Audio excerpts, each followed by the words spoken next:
তাহলে কাঠের সাহায্যে বিয়োগ হয়েছিল, কাঠের সাহায্যে যোগ হয়েছিল, তাই তো? তার থেকে তোমরা কি করছো এখন? শুধু যদি সংখ্যার বিয়োগ দিচ্ছে ঠিক মতো করতে পারছো। সেই জন্য কি করতে হবে? শুধু সংখ্যার ক্ষেত্রে কি নিয়মে করতে হবে সেটা আগে দেখে নাও, ঠিক আছে?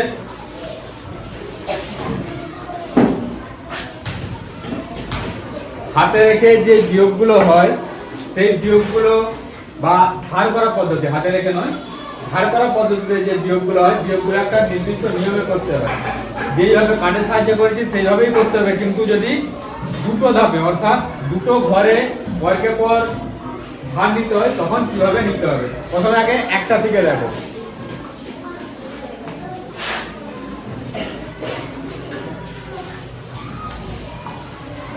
আর একটা জিনিস বলে দিই, যখন কোনো অঙ্ক স্থানীয় মানে সাজাবে, অঙ্কের সংখ্যাগুলো যে সংখ্যাগুলো দেওয়া থাকবে সংখ্যাগুলো সব সময় পেছন দিক থেকে সাজিয়ে আসতে হয়। পেছন দিক থেকে অর্থাৎ এককের ঘর থেকে যদি সাজিয়ে আসা হয় তাহলে আমাদের সংখ্যাটা লেখা কখনো ভুল হবে না। যদি সামনের দিক থেকে লেখে যায় আমাদের অঙ্কটা সাজানোর ক্ষেত্রে ভুল হয়ে যাওয়ার চান্স থাকে। সেই জন্য যদি আমরা শেষের দিক থেকে এককের ঘর থেকে সাজিয়ে আসি তাহলে আমাদের অঙ্কটা কখনোই ভুল হওয়ার সম্ভাবনা থাকেনি। যেমন যদি শুধু অঙ্কটা লাইন দিয়ে লেখা থাকে,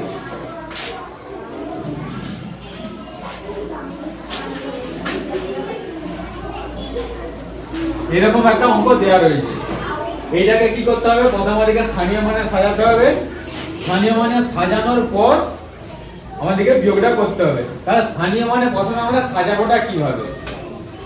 সব সময় কি করতে হবে বলেছি? শেষের দিক থেকে সাজিয়ে আসতে হবে অঙ্কে, অর্থাৎ এককের ঘর থেকে। এখানে এককের ঘরে কি আছে? 9, প্রথমে এখানে 9 লিখব। দশকের ঘরে কি আছে? 1 লিখব। শতকের ঘরে কি আছে? 2 লিখব, ঠিক আছে? একই রকম ভাবে এটাও লিখব। বলো এককের ঘরে কি হবে? 9, দশকের ঘরে 9 আর শতকের ঘরে 1। এবার বিয়োগটা করব, ঠিক আছে? কেন এইভাবে লেখা হচ্ছে এই অঙ্কটা হয়ে যাক, পরের অঙ্কটার ক্ষেত্রে বলে দিচ্ছি। দেখো এবার বিয়োগ করা যাবে। 9 থেকে 9 কি হবে? 0। 9 থেকে 1 বিয়োগ করা যাবে। 9 থেকে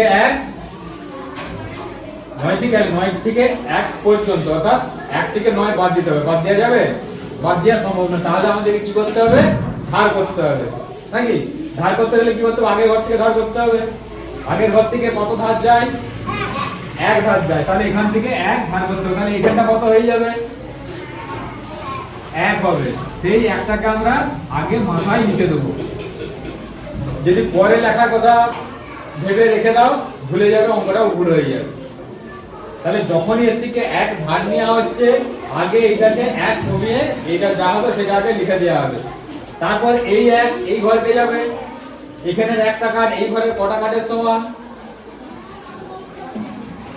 10টা কাঠের সমান। তাহলে এখান থেকে 1 এই ঘরকে যাচ্ছে মানে এখানে আমাদের 10টা হবে, তাই তো? এখানে 10 আর আগে ছিল কত? 1। তাহলে মোট কত হলো? 11। তখন এইটাকে কেটে আমরা একবারে 11 লিখে দেব। বোঝা গেল? এইটা একটা লাইনে লিখতে হবে উপরে। এবার এটা বিয়োগ করা যাবে। 9 পর থেকে 11 কত হবে? 2 হলো। এবার শতকের ঘর দেখো, নিচে 1 উপরে 1, আর বিয়োগ করা যাবে? বিয়োগের আর কিছু নেই, এখানে 0 হবে। তাই 10 0 না বস করালেও চলবে, ঠিক আছে? এই বিয়োগটা বোঝা গেছে। এবার দেখো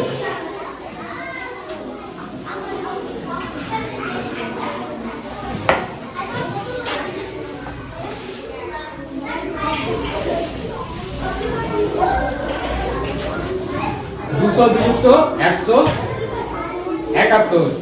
প্রথমে একই রকম ভাবে স্থানীয় মানে সাজিয়ে নেব।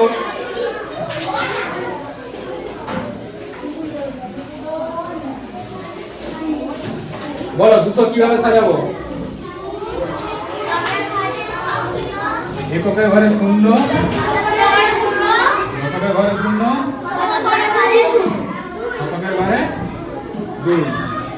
ঠিক আছে, 171কে কিভাবে সাজাবো?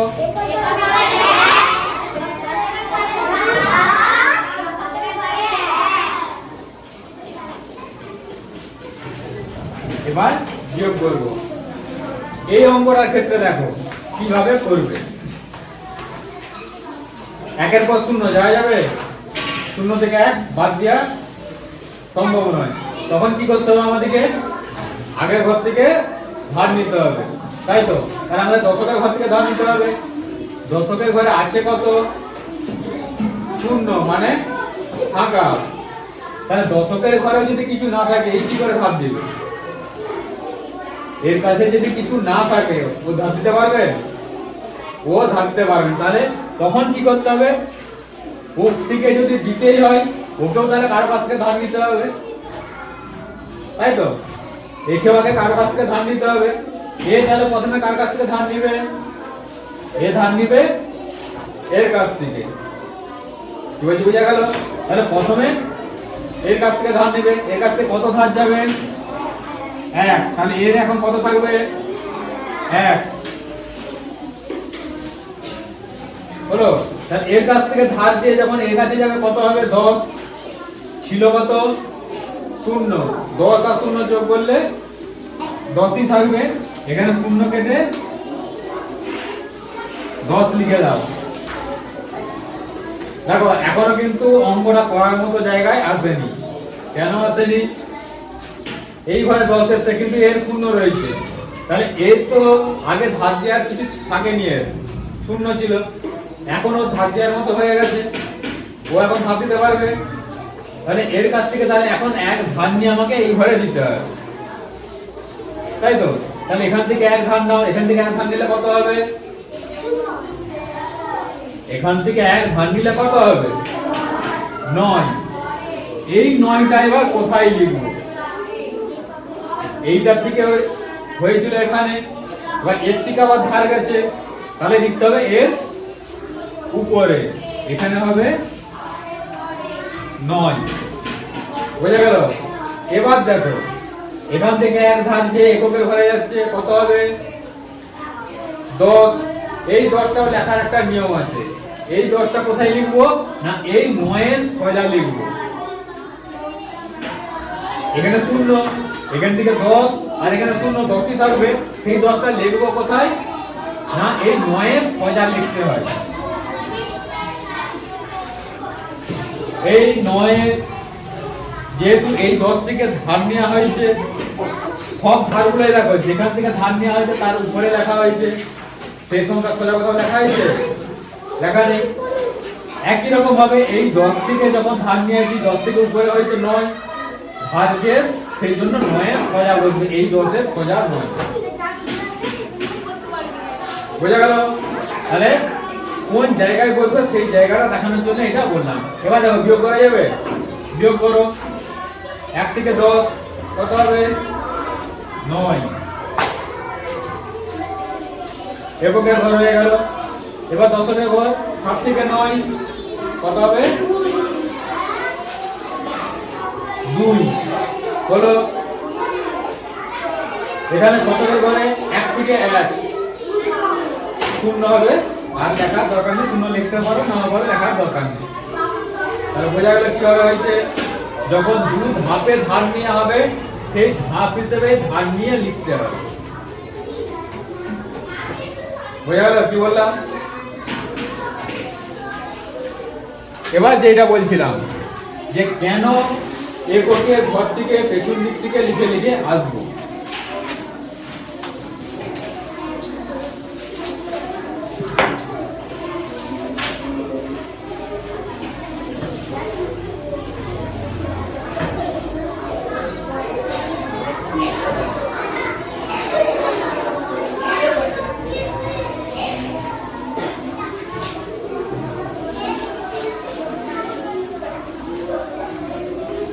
কত আছে? এটা কত? 475। তার থেকে আমাদেরকে বিয়োগ করতে হবে 23, তাই তো? এবার দেখো যদি আমরা সামনের দিক থেকে লিখতাম, তখন কি ভুলটা হওয়ার সম্ভাবনা ছিল। 475 আমাদের 3 অঙ্কের সংখ্যা, 3টায় স্থানীয় মান লিখেছি, এইটার ক্ষেত্রে হয়ে যেত যদি প্রথম দিক থেকে লেখা হতো 475 লিখে দিলাম 3টা করে 3টা, ঠিক আছে। এবার বিয়োগ করতে হবে কত?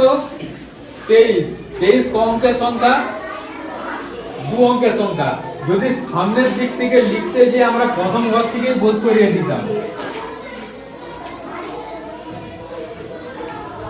তখন কি হতো? দিয়ে আমরা বিয়োগ করতে আরম্ভ করে দিতাম। অঙ্কটাকে আমাদের সাজানোটা ঠিক হয়েছে? ঠিক হয়নি, তাই তো? এই ভুলটা যাতে না হয় সেই জন্য সংখ্যাকে সবসময় কি করতে হয়? এককের ঘর থেকে সাজি সাজি আসতে হয়। বিয়োগের ক্ষেত্রে দুটো সংখ্যা দেওয়া থাকে, যদি যোগের ক্ষেত্রে 4টা 5টা করে সংখ্যা দেওয়া থাকে বিভিন্ন অঙ্কের, অর্থাৎ কোনোটা 4 অঙ্কের সংখ্যা, কোনোটা 5 অঙ্কের সংখ্যা, কোনোটা 2 অঙ্কের, কোনোটা 1 অঙ্কের, বিভিন্ন অঙ্কের যদি সংখ্যা দেওয়া থাকে, তখন যদি হলো সাজাতে হয় তখন এই ভুলগুলো হওয়ার সম্ভাবনা থাকে। সেই জন্য অঙ্ককে সবসময় কি করতে হয়? এককের ঘর থেকে পেছন দিক থেকে সাজি সাজি আসতে হয়, তাহলে আমাদের এই ভুলটা হওয়ার আর সম্ভাবনা থাকবে না। বুঝা গেল? যদি আমরা প্রথম দিক থেকে সাজিয়ে তাহলে আমাদের অঙ্কটা সাজানো ভুল হয়ে গেল, আর অঙ্কটা আমাদের বসার সময় তো ভুল হবেই। বুঝা গেল কি বললাম? কেন সাজাতে হয়? তাহলে বলো এটা কোন দিক থেকে সাজানো হবে? বলো বলো 475 কে সাজাও।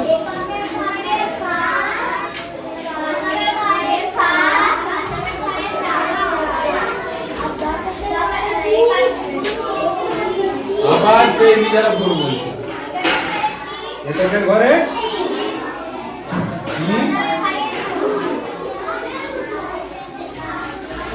বিয়োগ হবে। বলো বিয়োগটা করো, বলো বিয়োগটা করো, বিয়োগটা করো।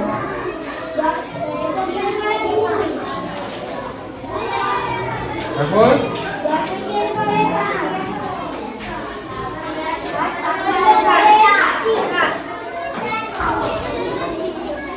বোঝা গেল কিভাবে সাজাতে হয় সংখ্যা?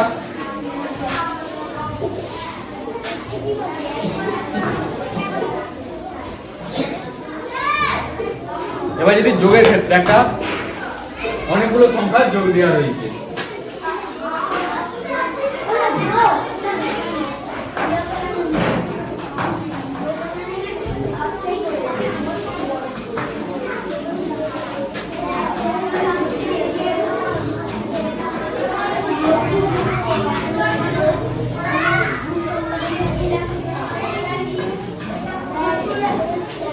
কতগুলো সংখ্যা আছে?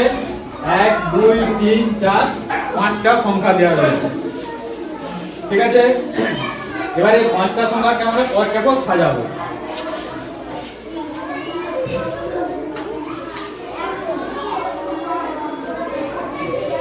পাঁচটা সংখ্যাকে পরপর সাজাবো। দেখো যদি প্রথম দিক থেকে সাজিয়ে যায় কি হবে? প্রথম দিক থেকে সাজিয়ে দেখি ভুলটা কিরকম ভাবে হয়। তাহলে 523 লিখে দিলাম, কারণ আমাদের 3টেই ঘর আছে, 3টে ঘরেই লিখে দিলাম। তারপর আছে 25, আমাদের লেখার সময় এই জায়গাতে লেখা হয়েই যেতে পারে, তাহলে আমাদের অঙ্কটা ভুল হয়ে গেল। তারপরে আবার দেখো একটা জায়গায় আছে 7, 7 অঙ্কের সংখ্যা, 1 অঙ্কের সংখ্যা, 3টের মধ্যে কোথায় বস করাবো? এখানেও বসে যেতে পারে, এখানেও আবার বসে যেতে পারে, তাহলে আমাদের কি হয়ে যাবে? অঙ্কটা ভুল হয়ে যাবে। সেই জন্য কি করতে হবে?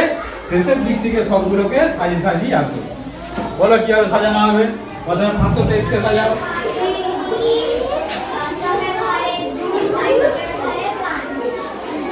তারপর বলো 25, তারপর বলো 112,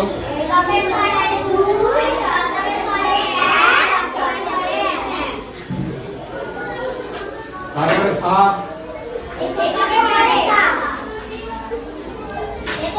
তারপরে 32,